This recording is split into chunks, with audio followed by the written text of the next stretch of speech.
HSC পরীক্ষা 2026 সুষ্ঠু ও নকলমুক্ত পরিবেশে অনুষ্ঠিত হওয়ার জন্য মাধ্যমিক ও উচ্চ মাধ্যমিক শিক্ষা বোর্ড ঢাকা থেকে 35টি নির্দেশনা জারি করা হয়।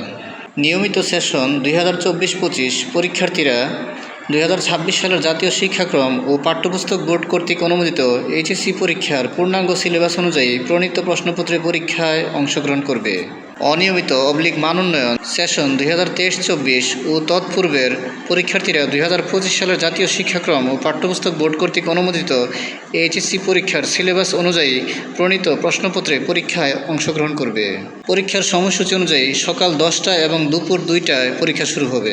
পরীক্ষা শুরুর 3 দিন পূর্বে ট্রেজারিতে থানার লকারের ট্রাঙ্কে রক্ষিত প্রশ্নপত্রের প্যাকেটের সাথে প্রশ্নপত্রের বিবরণী তালিকা ঠিকভাবে যাচাই করতে হবে। প্রশ্নপত্রের প্যাকেট যাচাইকালে সংশ্লিষ্ট ট্রেজারি অফিসার, উপজেলা নির্বাহী অফিসার, কেন্দ্রের ভারপ্রাপ্ত কর্মকর্তা এবং পরীক্ষা পরিচালনা কমিটির সদস্যবৃন্দ অবশ্যই উপস্থিত থাকবেন।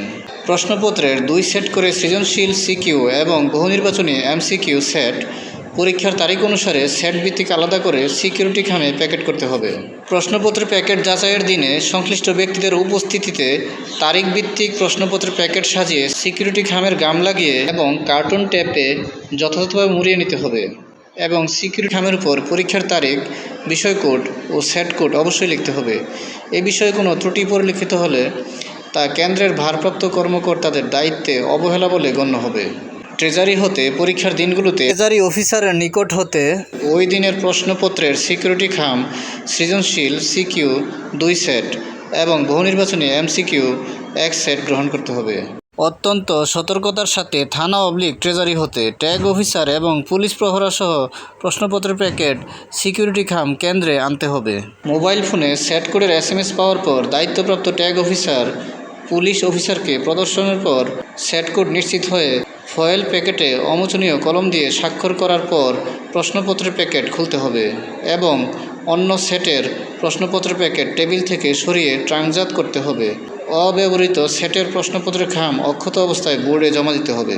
নির্ধারিত সেট কোডের পরিবর্তে অন্য কোনো সেট কোডের প্রশ্নপত্রে পরীক্ষা নিলে বিভাগীয় শাস্তিমূলক ব্যবস্থা গ্রহণ করা হবে।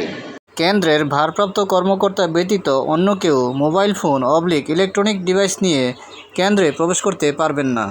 প্রতি 20 জন পরীক্ষার্থীর জন্য একজন কক্ষ পরিদর্শক পরীক্ষা কক্ষে দায়িত্ব পালন করবেন এবং প্রতিটি কক্ষে কমপক্ষে 2 জন করে দায়িত্ব পালন করবেন।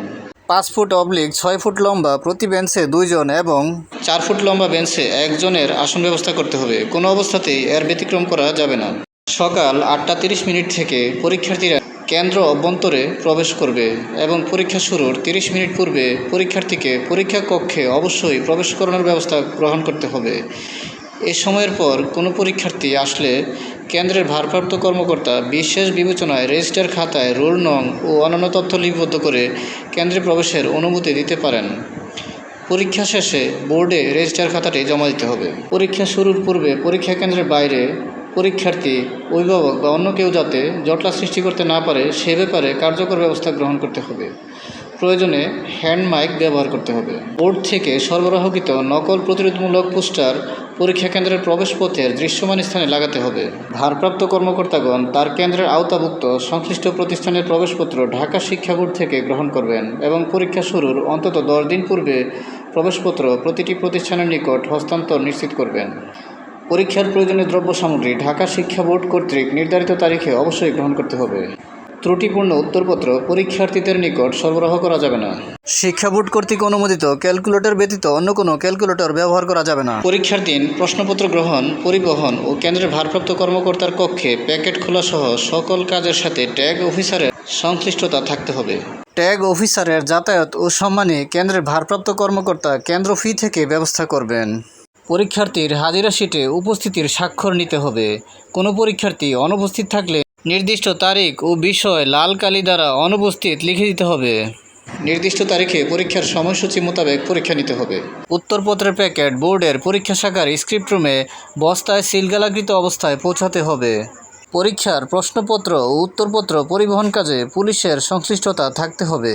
পুরাতন এবং নতুন সিলেবাস অনুসারে 50টি করে উত্তরপত্র করোগেটেড শিটে প্যাকেট করতে হবে। কোনো অবস্থাতেই নতুন এবং পুরাতন সিলেবাসের উত্তরপত্র একত্রে প্যাকেট করা যাবে না। উত্তরপত্রের প্যাকেটের গায়ে কোনো চিহ্ন বা অতিরিক্ত কিছু লেখা থাকলে তার জন্য কেন্দ্র সচিব দায়ী থাকবেন। প্রতিটি বিষয়ের উত্তরপত্রের জন্য ভিন্ন ভিন্ন প্যাকেট করতে হবে। ইংরেজি ভার্সনের পরীক্ষার্থীদের অবশ্যই ইংরেজি ভার্সনের প্রশ্নপত্রে পরীক্ষা নিতে হবে। ইংরেজি ভার্সনের পরীক্ষার্থীদের উত্তরপত্রের প্যাকেট আলাদা হবে। বিশেষ চাহিদাসম্পন্ন পরীক্ষার্থীদের লিখিত উত্তরপত্র পৃথকভাবে প্যাকেট করে লেবেল লাগিয়ে বিশেষ পরীক্ষার্থী উল্লেখ করে জমা দিতে হবে। পরীক্ষার্থীর প্রবেশপত্রে কোনো ত্রুটি থাকলে তা অবশ্যই প্রবেশপত্র গ্রহণের 5 কর্মদিবসের মধ্যে শিক্ষা বোর্ডের সংশ্লিষ্ট শাখা হতে সংশোধন করে নিতে হবে। পরীক্ষা চলাকালীন প্রতিষ্ঠানের সকল ক্লাস বন্ধ রাখতে হবে। তবে পরীক্ষা শেষ হওয়ার পরে এবং সময়সূচিতে যেদিন পরীক্ষা নেই সেদিন নিয়মিত শ্রেণী কার্যক্রম চালু রাখা যাবে। পরীক্ষার্থীর রেজিস্ট্রেশন কার্ড এবং প্রবেশপত্রে উল্লিখিত বিষয়ের বাইরে অন্য কোনো বিষয়ে পরীক্ষা গ্রহণ করা যাবে না। এ বিষয়ে কোনো জটিলতা তৈরি হলে সেজন্য কেন্দ্রের ভারপ্রাপ্ত কর্মকর্তা দায়ী থাকবেন। পরীক্ষা শুরুর পরপরই কেন্দ্রের টয়লেটসমূহ তল্লাশি করাতে হবে এবং কোনো ধরনের সামগ্রী পাওয়া গেলে তা ফেলে দিতে হবে। পরীক্ষা চলাকালীন পরীক্ষার দায়িত্বপ্রাপ্ত কর্মকর্তা কর্মচারী এবং প্রত্যবেক্ষক ছাড়া পরীক্ষা কেন্দ্রের ভিতরে অন্য কোনো ব্যক্তি অবস্থান করতে পারবেন না। ট্রেজারি থানা হেফাজত থেকে কেন্দ্রে প্রশ্ন পরিবহনের সাথে যুক্ত শিক্ষক কর্মকর্তা কর্মচারী ট্যাগ অফিসারের নাম ও মোবাইল নম্বর বোর্ডে প্রেরণ করতে হবে। সকল কেন্দ্রে সিসিটিভি ক্যামেরা স্থাপন করতে হবে এবং ক্যামেরার model, device serial number, password এবং আইডি পরীক্ষা নিয়ন্ত্রক দপ্তরে প্রেরণ করতে হবে। পরীক্ষার্থীরা কাঁটাযুক্ত ঘড়ি ব্যতীত অন্য কোনো ঘড়ি পরীক্ষার কেন্দ্রে নিয়ে প্রবেশ করতে পারবে না। যে সকল কেন্দ্র থেকে রেলওয়ের মাধ্যমে উত্তরপত্র প্রেরণ করা হয় সে সকল কেন্দ্র থেকে অবশ্যই প্রতিদিনের উত্তরপত্র প্রতিদিন রেল যোগে পাঠাতে হবে। যদি রেল যোগে পাঠানো না যায় সেক্ষেত্রে বাংলাদেশ ডাক বিভাগের মাধ্যমে প্রেরণ করা যাবে। তাহলে এ ছিল 2026 সালের এইচএসসি পরীক্ষা সংশ্লিষ্ট সকলের জন্য মাধ্যমিক ও উচ্চ মাধ্যমিক শিক্ষা বোর্ড ঢাকা থেকে প্রকাশিত 35টি বিশেষ নির্দেশনা। ভিডিওটি ভালো লাগলে লাইক, কমেন্ট ও শেয়ার করে দিবেন এবং চ্যানেলটি সাবস্ক্রাইব করে পাশে থাকার অনুরোধ জানিয়ে সকলের সুস্বাস্থ্য কামনা করে এখানেই শেষ করছি। আসসালামু আলাইকুম।